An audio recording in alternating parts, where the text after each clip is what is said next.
Ilang beses na raw naisip mag-resign ang health analyst na si David. Di niya tuloy na pangalan. Bukod sa pagod na sa layo ng biyahe, mababa pa ang kanyang moral.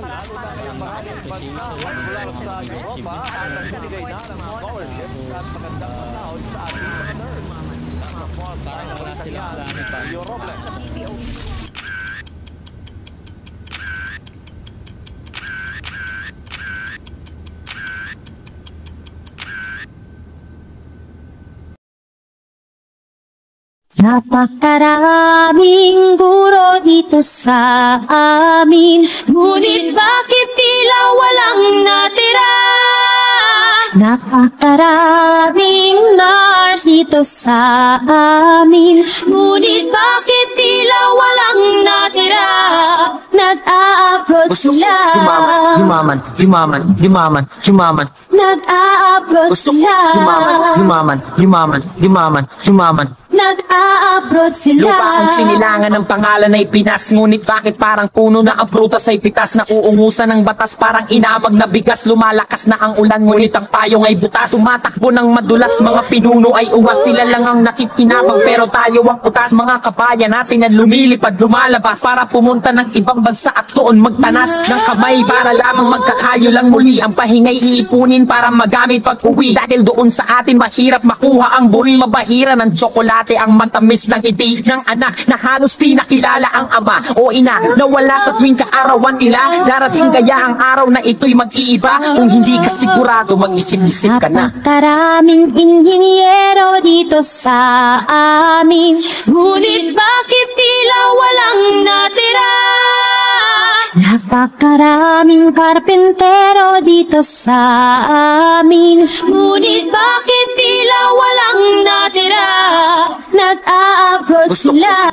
Yumaman. Nag-a-abroad sila. Yumaman. Nag-a-abroad.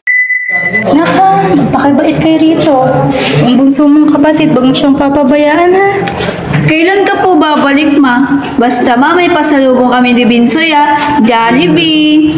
Sige anak, aalis lang si mama. Pakabait kayo rito ha. Opo, ma.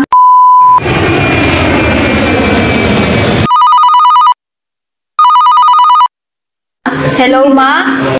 Sabi mo, uwi ka rin. Miss ka na namin dito, ma. Uwi ka na po, malapit na birthday ko. Sige anak, uwi rin si mama. Hey, why are you using your phone? Ay, sorry. Ma? Ma! Mabuti kung mabuti ang kinakahinat na ng kapalaran ng lahat ng nakipagsapalaran. Kahit nag-aalangan para lang sa kapakanan ng mahal sa buhay, ang sugal ay tatayaan. Isasanlaan lahat ng kanilang mga pag-aari. Mababawi naman, yan ang sabi pag nagyari ang proseso ng papeles para makasakay na sa aeroplano o barko kahit saan man papunta. Basta kumita ng dolyar na ipapalit sa piso, ang isa ay katumbas na isang dakot na mamiso. Ganyan ba ang kapalit ng buhay ng Pilipino? Lilisanin ng pamilya ang amo kahit na sino. Gutumin, sasaktan, malalagay sa peligro. Uuwing nasa kahon, ni wala man lang testigo. Darating kaya ang araw na ito'y mag-iiba. Kung hindi ka sigurado, mag-isip-isip ka. Welcome, Miss Sheila. Please sit down. Welcome.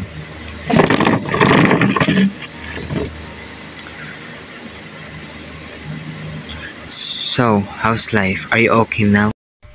I'm okay, Doc. Thank you so much for everything. Everything that you said to me is really helped me to cope up